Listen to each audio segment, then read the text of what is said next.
Hi everyone, welcome back to another week on the Brush by Brandy YouTube channel. My name is Brandy. I'm the owner and artisan behind Brush by Brandy. And this week we're going to be making over this cute little Bombe chest behind me, which actually the finishes on it are kind of cute. They're a little dark, not really my taste, but we're going to do some fun things. I really wanted to explore with you combining some different finishes on this one. So I think we're going to do some stenciling. Got some different ideas for this one. We're going to add some texture, some paint techniques. It's going to be a lot of things in this video. But this chest is definitely going to be a little more fun, a little more bright and happy. It's kind of dreary and, I don't know, goth right now. Not really my taste at all, but I'm excited to see where it goes. I picked this piece up off my local marketplace because I love a Bombe chest anytime I can find them at a reasonable price. It's got great curves on it. Everybody loves a good Bombe chest.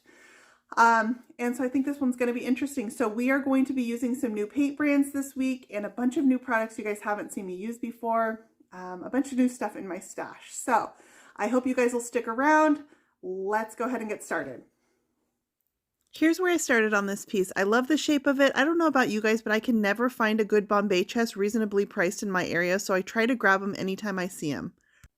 I started out by removing all the hardware on this one and giving it a really good cleaning. I did give it a light scuff sanding, and then I wanted to try out this new clear bonding primer that I have from Country Chic Paint. This is a great surface to try out this bonding primer on. It really has this clear lacquer finish on it. It's got no bite to it. I gave it that little scuff sanding, but I'm hoping the clear bonding primer is going to help my paint adhere to the surface. This was a really friendly primer to work with. I brushed it on using one of my Country Chic brushes, and it just brushed on like a paint, had a really nice consistency. I took all my drawers out and I brushed a single coat over the entire surface, and then I let this dry for 24 hours. Once it was dry, I came back the next day and I'm ready to start laying on my paint finish. Alright, so on this one I originally started out with a completely different paint scheme in mind and it just was not working for me. So these colors that I'm brushing on are not my final colors, but they did end up being my base coat, so I wanted to show it to you. This week we're using Eye Love Hue paint, and I started out with this creamy white in the middle. It did pick up some of my plum color and became kind of a light blush. And then I thought I would add a little bit of gray down at the base. I don't know, I got it on and it just wasn't working for me. You guys, this happens a lot. If you really watch my videos, you'll notice I end up probably changing my finishes from my original concept quite a bit. And that's just me reading the piece as I go. Sometimes the changes just present themselves and you got to go with it. So let's go ahead and finish getting this base coat brushed on. It's still a really important part of the process.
So what do you guys think? It is a pretty color combination, right?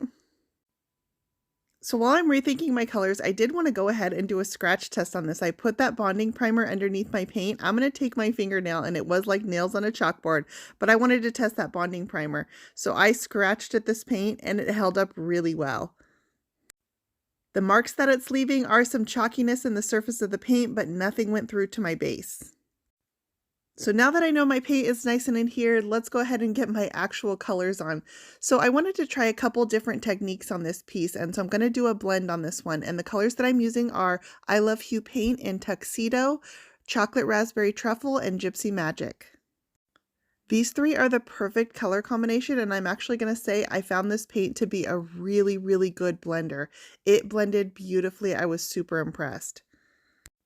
It has a quality where the paint almost gets a little bit, I don't know what the word is, I'm going to use the word tacky, but that allows you to keep the paint moving and pull the colors into each other without pulling the paint off your piece. It was a really nice quality in the paint. My main color was the chocolate raspberry truffle. I added a little bit of the tuxedo just around the edges for some shading, and in the center is going to be my gypsy magic. I'm applying this all using my Klingon brushes. I tend to prefer the flat brushes from Klingon, and I'm using those to apply my paint, and then I did come back with a natural bristle brush from Redesign with Prima, and I just worked these together a little bit better.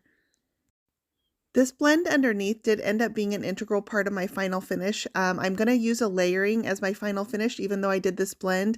I wanted to test out a bunch of different finishes. I try to do that anytime I'm working with a new paint. Try a couple different things with it. See how you like how it does a few different finishes. So here's the final blend on this piece. I love these colors together, you guys. This is delicious. I will be using this color combination again.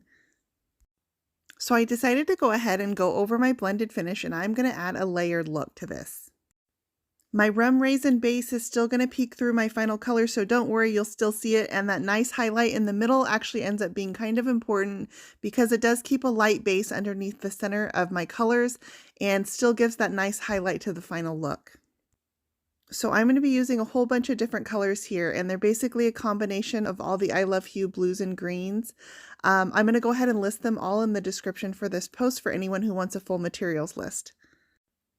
But I started out with my darker colors. I took a little bit of my tuxedo and some army green, and I went ahead and brushed those around the outer edges.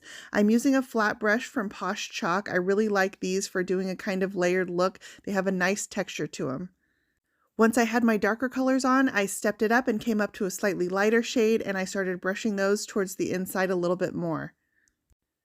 Every time I came to a lighter shade, I just brought it in from the outer edges a little bit so it kind of stair steps up where the outer edges are the darkest colors and my lighter colors start going towards the center. I'm using a cross-hatching motion with my brush, doing vertical and then horizontal brush strokes, and I just do this in kind of a random pattern, and it's going to start building up the texture of these brush strokes. When I'm done with this, these colors end up layering, and it almost looks like a thread pattern where the thread is woven together and you can see each little color peeking through. It's a lot of brush strokes, I know, but each one ends up being worthwhile, and this is a beautiful finish. You can see as I start building up the colors how those light purples are peeking through from underneath, even though they're not my dominant color.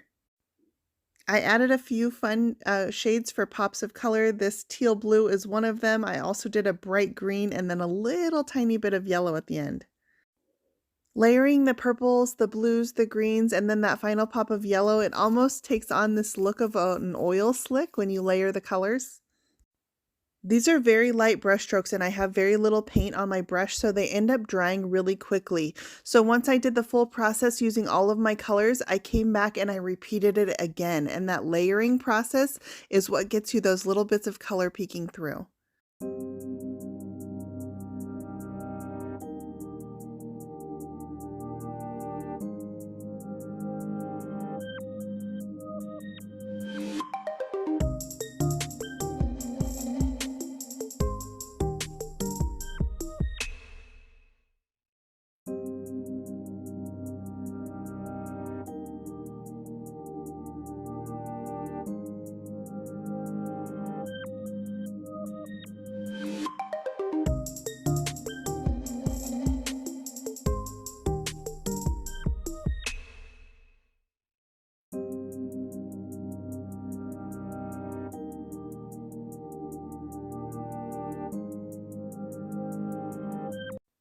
Once I got my sides done, I turned it to the front and touched up any spots on the front that I wanted to fix. And here is the final look of those layered finishes. These colors are gorgeous. I had a couple different stencils I was stumped on for this piece, but once the look started to present itself, I felt like it had a very Moroccan feel, and this mandala stencil was perfect. This round stencil is from Posh Chalk, and I'm just filling it in using a little bit of gold gilding wax called Eternal from Redesign with Prima and a Redesign with Prima stencil brush. This gold gilding wax from Prima now comes in a tube, but I'm still using up the last of my older container, so you will find it in a tube when you see it now. I just taped my stencil down. I didn't use any stencil adhesive for this because I'm using a really light application, and when you're stenciling with gilding wax, it doesn't have a tendency to bleed like when you're using paint. So I don't usually use a stencil adhesive when I'm stenciling with gilding wax. It's probably my favorite medium to actually apply a stencil with. I just went ahead and applied it a little bit darker around the edges. I got lighter as I came in towards the center. I wanted a really faded look on this stencil. I gave the mandala design a kind of random placement. I placed it on the front and then I wrapped it around the corner a little bit. I tried to balance the stencil design by placing them in opposing corners and any areas that felt like they needed a little bit of extra design in them. With my stencil pattern done, I just took my brush with a little bit of the gilding wax on it and I smudged some wax along some of the corners. I just chose kind of random placement, and then I also chose to tie that in down onto the legs by smudging a little bit of gilding wax just onto the edges of my legs. Once my gold gilding wax is on and I've got it smudged into all the areas my stencil is on, I came back with a little bit of black wax, and I'm just going to use this to give this kind of an aged look in a few spots. I smudged up some edges. This is kind of a worldly piece. It looks well traveled, and so I wanted to make it look like it's got some age to it. I hit the edges of my drawers with a little bit of black wax. I'm just using a small natural bristle brush. I have very, very, very little wax on my brush, and so I'm just giving it this little bit of smudge effect. A little bit of black wax goes a long ways. You don't need a lot for this look. Then I came back with an artist brush, and I'm just going to darken some of the crevices of the piece. This is a nice shot. You can really see some of that layered effect that was built up using the brush strokes in the paint and the contrasting colors. I also brought my mandala stencil and my smudged gold gilding wax up onto the edges of my top.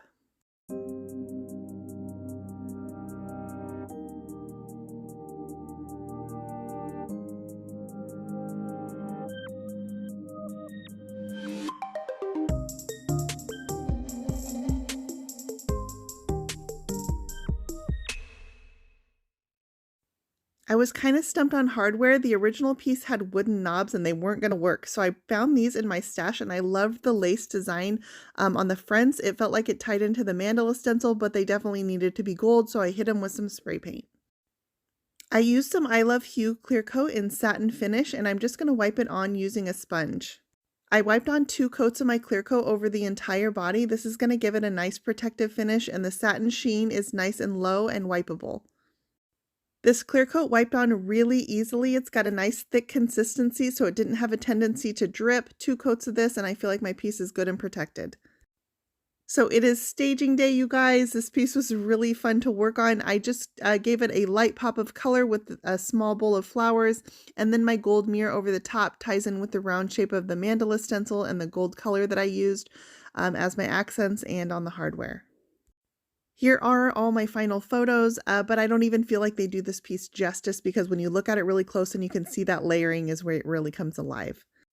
You can find a full materials list and links for everything I used in this video in the description for this post. A huge thank you to Eye Love Hue Paint. I loved working with their products this week. As always, you can find more Brush by Brandy on Facebook, Instagram, Pinterest, YouTube, and on my website at brushbybrandy.com. Don't forget to click that subscribe button.